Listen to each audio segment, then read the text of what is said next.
Hello guys, welcome to the Gyan Ki बात channel.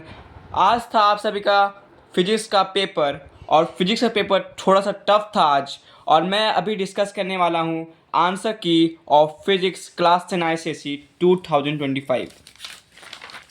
तो पिछले वीडियो में अभी मैंने अपना लाइव प्रूफ दिखाया कि मैंने जो बताया था वही आया, तो आप चेक कर लेना। लेकिन कोई कोई बच्चे को लग रहा है कि मैं आंसर की बता रहा हूँ, तो ये डाउट क्लियर करने के लिए मैं इस वीडियो को बना रहा हूँ, वरना मैं आंसर की नहीं बनाता हूँ। पहला का आंसर होगा ऑप्शन नंबर बी, क्योंकि ये कपल फोर्स के बेस्ड है आंसर।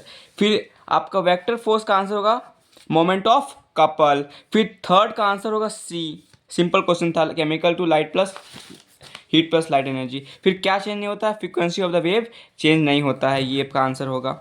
फिर आपका ऑप्शन नंबर ए आंसर, क्योंकि असेंडिंग ऑर्डर क्या होता है, gamma X you we in my room होता है। इस टाइप का कुछ मैंने लॉजिकल करके याद कराया था आपको, आप देखना प्रीवियस वीडियो में। फिर आपका ये आपका आंसर हो जाएगा। फिर इसमें आपका आंसर होगा ये वाला, बच्चे ने गलत किया है, ठीक है, जिस बच्चे ने मुझे दिया है पेपर उसने गलत किया है, तो इसका रॉन्ग हो जाएगा। और आपका ऑप्शन नंबर ए होगा, क्योंकि एक्स एक्सिस में देख लीजिए, मैं टाइम नहीं लूँगा क्योंकि आपका केमिस्ट्री कंप्यूटर का पेपर है आपका एक दिन के बाद। एक्स एक्सिस में और कोई बच्चे का फिजिकल एजुकेशन पेपर है, किसी का इकोनॉमिक एप्लीकेशंस का है, तो मैं आपका ज़्यादा टाइम नहीं लूँगा दूसरे टीचर की तरह। एक्स में आपका हो जाएगा यहाँ पर तो लोड है, और यहाँ पर क्या हो जाएगा इफ़र्ट। तो लोड बाय इफ़र्ट क्या होता है, मैकेनिकल एडवांटेज। फिर इसका हो जाएगा बियॉन्ड 2F। फिर आगे बढ़ते हैं, आगे आपका है यहाँ पर ये 60 हो जाएगा, क्योंकि जब भी एक इक्वालेटरल प्रिज्म में एक रे ऑफ लाइट जाता है तो एंगल ऑफ डेविएशन आपका 60 डिग्री ही होता है, ठीक है। आपको किसी और जगह में देखने की ज़रूरत नहीं, मैं 100% वेरीफाइड आंसर बता रहा हूँ, ठीक है। मेरा एक्सपीरियंस है, इसलिए मैं एकदम एग्जैक्ट आंसर आपको बताऊंगा, ठीक है। तो ऑप्शन नंबर बी इसका आंसर हो जाएगा। फिर ऑप्शन नंबर डी आपका आंसर होगा, मैंने जो आपको बताया वही क्वेश्चन आया है। फिर ऑप्शन नंबर सी इसका आंसर होगा। काफ़ी बच्चे को डाउट है इसमें, मैं बता देता हूँ कि इन्वर्सली प्रोपोर्शनल जो होता है ना, वो एयर कॉलम पे होता है, तो एयर कॉलम यहाँ गलती हो गया, ठीक है। और यहाँ पर पानी भर रहा है तो एयर कॉलम डिक्रीज़ हो रहा है, तो इसलिए साउंड इंक्रीज़ हो जा रहा है, पिच, क्योंकि फ्रीक्वेंसी इंक्रीज़ हो गया तो साउंड भी पिच भी इंक्रीज़ हो जाएगा, तो ऑप्शन नंबर सी करेक्ट हो जाएगा। फिर इसका parallel in both the circuits आपका आंसर हो जाएगा। फिर मैंने आपको बताया था प्रीवियस वीडियो में कि alpha particles, beta particles, gamma particles, इनमें से क्वेश्चन आने वाला है, तो देख लीजिए आपका ऑप्शन नंबर डी आंसर हो जाएगा। फिर आगे बढ़ते हैं हम लोग, यहाँ पर ऑप्शन नंबर ए आंसर हो जाएगा, ठीक है। फिर इस क्वेश्चन का आंसर मुझे भी नहीं पता एक्चुअली में, पर क्योंकि बहुत बच्चों को डाउट है कि इसका आंसर ये होगा कि ये होगा, जहाँ तक मुझे लगता है, ठीक है, क्योंकि थोड़ा सा कंफ्यूजिंग है ये क्वेश्चन, ऑप्शन नंबर सी इसका आंसर होगा, but I am not sure, ठीक है, क्योंकि मैं एकदम फिजिक्स का वेरीफाइड टीचर नहीं हूँ ना, इसलिए, ठीक है। तो आपको जितना पहले बताया सब आंसर वेरीफाइड है, सही है, और ये ऑप्शन बी भी हो सकता है, सी भी हो सकता है, लेकिन मेरे हिसाब से आपका सी आंसर होगा। फिर यहाँ पर बढ़ते हैं, यहाँ पर आपका आंसर होगा पहला का सेंट्रीफ्यूगल फोर्स का away from the centre of gravity. फिर आपका दूसरा का होगा एंगल ऑफ इंसिडेंस, ठीक है। फिर आपका तीसरा का होगा मास, ठीक है। फिर EMF फोर्स किस पे डिपेंड करता है, ये क्या होगा, ओपन सर्किट में इक्वल टू होता है। फिर टर्न्स रेशियो क्या होगा आपका, मोर देन 1 होगा, ठीक है। आई होप तो समझ में आ रहा होगा। फिर यहाँ पर आपका हो जाएगा गामा, ठीक है। फिर इस जगह पे आपका ऑप्शन नंबर आर, ये आपका ऑप्शन आर सही होगा, क्योंकि जब आप कोई फ्लूइड सस्पेंड करते हो तो डायरेक्टली जो वर्टिकली बिलो होता है, वर्टिकली बिलो जो होता है वो आपका होता है, तो आर आपका आंसर हो जाएगा, ठीक है। तो वही आपका रीज़न नया था। फिर आगे बढ़ते हैं, यहाँ पर इसका आंसर आप कमेंट करिएगा। इसका आंसर होगा रिड्यूस, टेंशन को रिड्यूस करना होगा, तब जाके आप रिड्यूस कर सकते हो लेंथ ऑफ पी आर।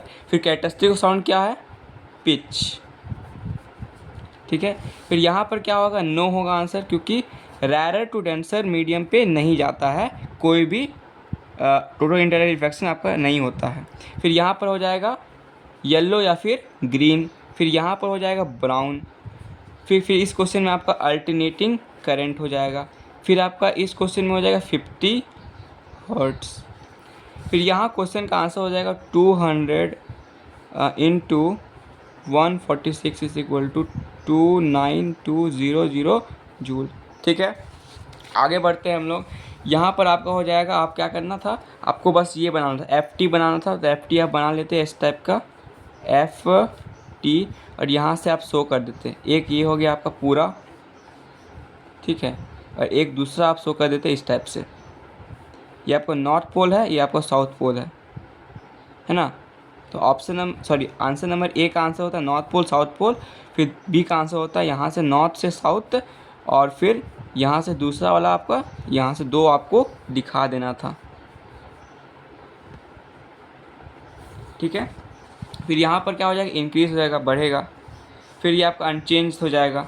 फिर यहाँ पर पोविच पॉइंट, ये कौन सा ऑप्शन हो जाएगा, ये पी हो जाएगा। फिर ये क्या होगा, आर होगा, ठीक है। बहुत लॉजिकल क्वेश्चन पूछा गया था, और जैसे मैंने आपको बताया था वैसे ही क्वेश्चन आया, आप प्रीवियस वीडियो चेक कर सकते हो। फिर मास नंबर ऑफ डॉटर क्या हो जाएगा, 243। फिर आगे बढ़ते हैं। देखिए ये पेपर मुझे कोई ला के दिया है तो मुझे पहुंचाना पड़ेगा, इसलिए मैं जल्दी जल्दी वीडियो बना देता हूँ, ठीक है, ताकि मैं उस लड़के को दे सकूँ ये, ठीक है। फिर यहाँ पर क्या हो जाएगा आपको जे हो जाएगा आंसर। फिर कॉपी डायग्राम करके आपको यहाँ से ऐसे करके दिखा देना था, ठीक है, इस टाइप से आपको दिखाना था, ओके। इस टाइप से कॉपी करके आपको डायग्राम को दिखा देना था। डायग्राम देखिए कि मुझे पता नहीं, डायग्राम इस टाइप का नहीं होगा, ऐसे करके 60 डिग्री यहाँ पर आएगा, फिर ऐसे करके आप यहाँ शायद से यहाँ पर करके आपको डायग्राम बनाना था। फिर एक्चुअल डेप्थ आपका आ जाता 6 सेंटीमीटर। फिर इसका येलो होगा, ठीक है। फिर यहाँ पर सी का आंसर हो जाएगा फॉल्स, क्योंकि अगर आप उसको अपसाइड डाउन कर दोगे तो आपको 12 सेंटीमीटर अपेरेंट डेप्थ हो जाएगा, तो चेंज हो जाएगा। तो यहाँ लिखा हो डज़ नॉट चेंज, तो आपका फॉल्स हो जाएगा। फिर आगे बढ़ते हैं। यहाँ पर आपको डायग्राम बनाना था, तो आपको 2F, यहाँ पर लेफ़्ट साइड पे आपको ऑब्जेक्ट रखना था, और राइट साइड में आपका, सॉरी दिख नहीं रहा है क्या, यहाँ पर लेफ़्ट साइड पे आपको ऑब्जेक्ट रखना था, यहाँ पर लेंस है, ठीक है, और राइट साइड में आपको 2F में ही आपका इमेज बन जाता है, inverted image of the same size. फिर इसका आंसर हो जाएगा डिमिनिश हो जाएगा। अगर आप ऐसा करोगे ना कि रिप्लेस कर दोगे लेंस को, जिसका फोकल लेंस है, तो जितना पहले था ना उससे कम हो जाएगा। फिर यहाँ पर आपका आ जाएगा 90 सेंटीमीटर नेगेटिव। कोई बच्चे यहाँ पर नेगेटिव छोड़ देते हैं लिखने, तो प्लीज़ मत छोड़िएगा, आपका हाफ से 1 मार्क्स कट सकता है। ये ऐसे ही आपको थोड़े 3 मार्क्स यहाँ दे दिए इतना छोटा सा क्वेश्चन में। फिर यहाँ पर लैटरल डिस्प्लेसमेंट क्या हो जाएगा, देखो यहाँ पर क्या दिया हुआ है ना, यहाँ पर रिफ्रैक्टिव इंडेक्स इस रे का RS का कम है, देखो यहाँ पर बहुत ज़्यादा डेविएट हो जा रहा है, तो वेवलेंथ इसका मतलब क्या हुआ, वेवलेंथ इसका क्या है, कम है। वेवलेंथ का मतलब है स्पीड कम है, और इसका स्पीड ज़्यादा है क्योंकि कम डेविएट हुआ है। तो इसका आंसर क्या हो जाएगा, बी का आंसर क्या होगा, PQ।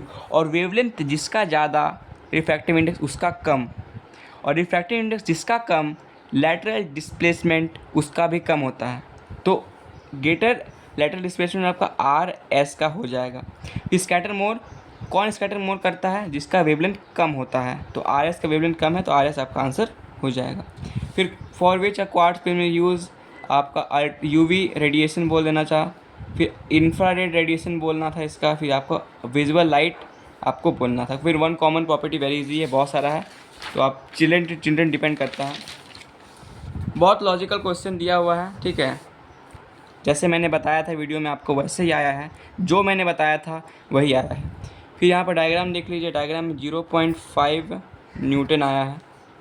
फिर इसका which class of lever do this belong to, ठीक है, तो इसका आपका X है ना, सॉरी क्लास 1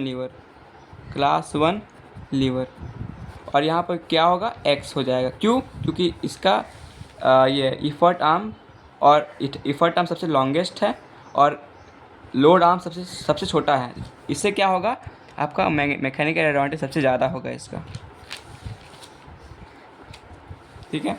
फिर यहाँ पर आप देख सकते हो, यहाँ पर आपको काइनेटिक एनर्जी आपको 2000 जूल आ जाएगा, 5 मीटर आपका आ जाएगा ये, और इसका आंसर आप कमेंट करिए, मैं आपको चेक कर दूँगा।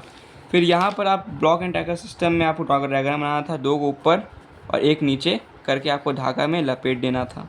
फिर इसका आंसर आ जाएगा 75000 मीटर, ठीक है। मैंने काफ़ी मेहनत से बैठ के आंसर निकाला है, ताकि आप सभी को अपलोड कर सकूं और आप सभी इवैल्यूएशन कर सके और मोटिवेशन के साथ अगले एग्ज़ाम की ओर बढ़े। तो इसका आंसर हो जाएगा फेनोमेना आपका फ्रोस्ट वाइब्रेशन। और एक्सप्लेनेशन इसका ये होगा ना कि एक्सप्लेन क्या है, उसमें बोल देना है कि एक्सटर्नली अप्लाइड फोर्स लगता है तो बॉडी वाइब्रेट करता है, तो उसको फोर्स वाइब्रेशन कहते हैं।